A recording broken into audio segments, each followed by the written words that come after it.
ले आइला बनाया वही छोट बखला बना सैया लइका बानी। ले आइला बनाया वही छोट बखला बना राजा लइका बानी। बहरे बिछा के सूता कुछ दिन बिछवना राजा लइका बानी। बहरे बिछा के सूता कुछ दिन बिछवना सैया लइका बानी। तार बोल में साफ साफ कह बिना म्यूजिक के साफ साफ बताओ। आवा है ने बताई ले आई लगावना ले आवा के ले आइलह गवनाया वही अरे छोट बा खेलवना राजा खिलौना होइसे ना का लइका बानी। खिलौना ऐसे ना हो। वो भाव आप दीजिए, आप वहीं पे शूट करेगा हाई करी तब हम गावत नहीं वो भाव दे दीजिए। तू का करबो हम गाइब हम ना गई मिल के कर ले बटिया। जब तहर बोल मुआ बहरे बिछा के सुत जई हैं। हाँ तो तू वही बाका अपना सखी लोग से कही हम कि राजा जी आ लगा बिछावना लेके सुतल बाड़े। अरे ओही खातिर उसल बाड़े। राजा जी आ लगा बिछावना लेके सुतल बाड़े। 4-5 दिन से सुतत बाड़े दुआरे सैया जाके अवतारे दोनों बेरा होटले से खाके। अपना सखी से कही अच्छा हाँ, सखी से कि बाकी घर के खाना खइला बिना टूटल बाड़े वही खातिर उसल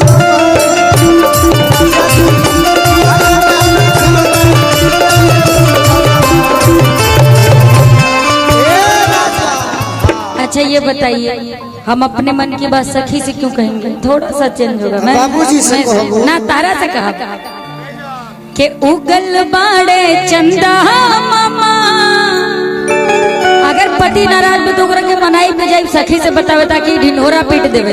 हाँ के उगल बाड़े अरे चंदा मामा उगल बा अंजोरिया के छतिया लगाली करवट फेरी हमरी ओरिया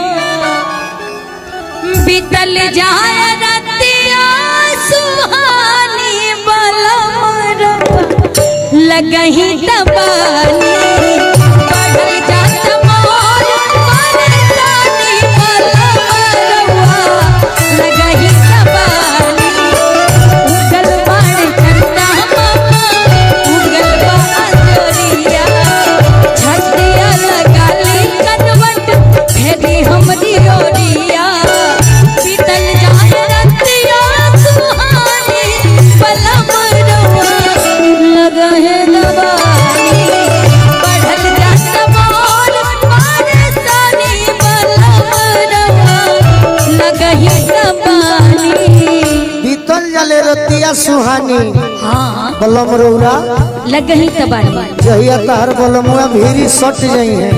अच्छा कोनो दिनवा शिकार हो जइबो। कोनो दिनवा शिकार हो जइबो। कोनो दिना शिकार हो जाइबो। कोनो दिना शिकार हो जाइबो। हमसे मिलबू हमार हो जइबू। अरे दिल लगावला के का जरूरी बलम रौरा लगवे तबानी।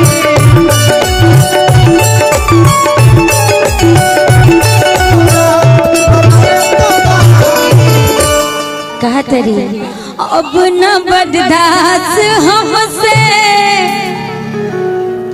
अरे अरे होत बा सवरिया के गढ़वा लगली नाता सरगम पधनी मारी दी कटरिया।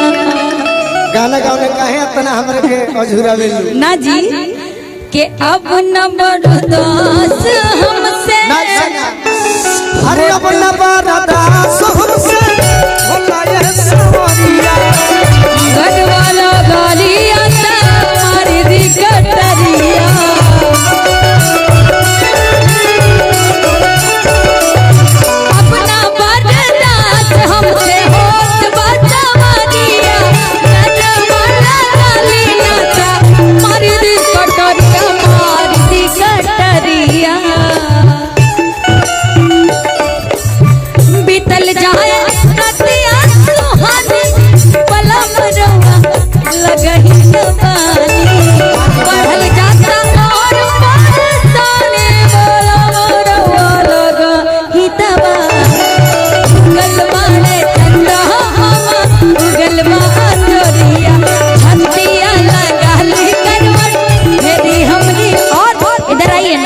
एक लाइन और है क्या?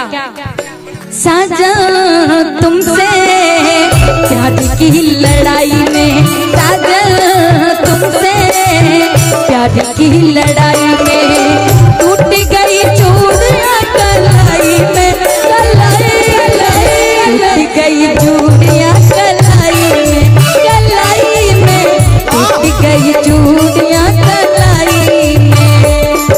अरे सोना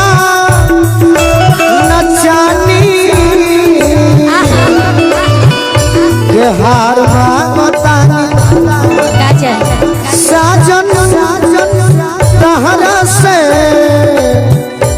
प्यार मांगतानी